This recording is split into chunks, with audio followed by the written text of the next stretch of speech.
two self-described unattractive and untalented high school lesbians start a fight club to win over the popular girls. Emma Sigelman released one of my favorite movies of 2020 titled Shiva Baby. It was such a lightning-in-a-bottle movie featuring great performances with claustrophobic close-up shots of the disgruntled faces of mostly this young girl attending a funeral where a baby is constantly crying. It does not sound like a good time, but I found it absolutely engrossing and hysterical. A lot of my feelings had to do with star Rachel Sennett and her performance. Now when I found out Sigelman's follow-up also starred Rachel Sennett, I knew I had to see it. And it was good. It did not knock my socks off like Shiva Baby did, but it is one of the better R-rated teen comedies that I've seen in a long time. The plot is your typical high school plot where the unpopular kids try to do something to win over the popular kids. We've seen it 100 times before, but what makes Bottoms stand out of the crowd is the chemistry between Rachel Sennett's PJ and her BFF Josie, portrayed by Io Itaberi. These girls rapid fire back and forth with each other in a way that reminds me a lot of Jonah Hill and Michael Cera in Superbad, or Jonah Hill and Channing Tatum in 21 and 22 Jump Street. There are a lot of jokes in Bottoms, and I found most of them enjoyable even if I wasn't actually laughing out loud. It moves so fast that I'm sure I'd pick up a lot of jokes that I missed if I watched it again.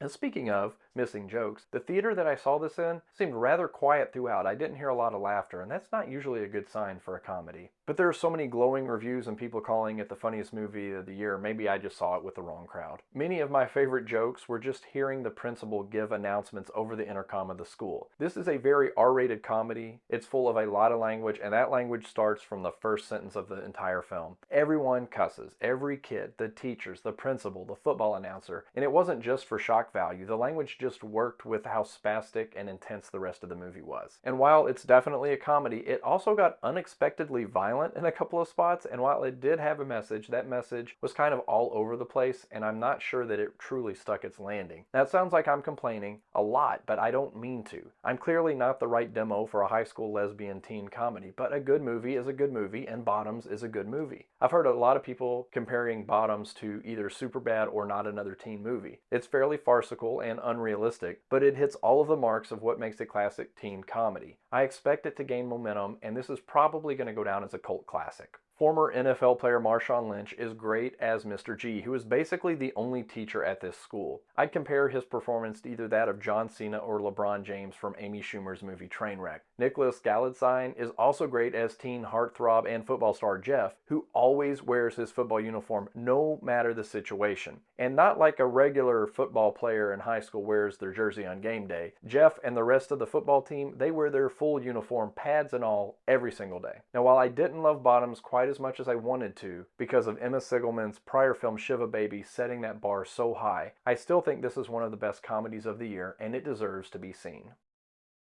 Black eyes, fighting in the gym, getting called to the principal's office, punching a football player in the chin, teachers reading inappropriate magazines.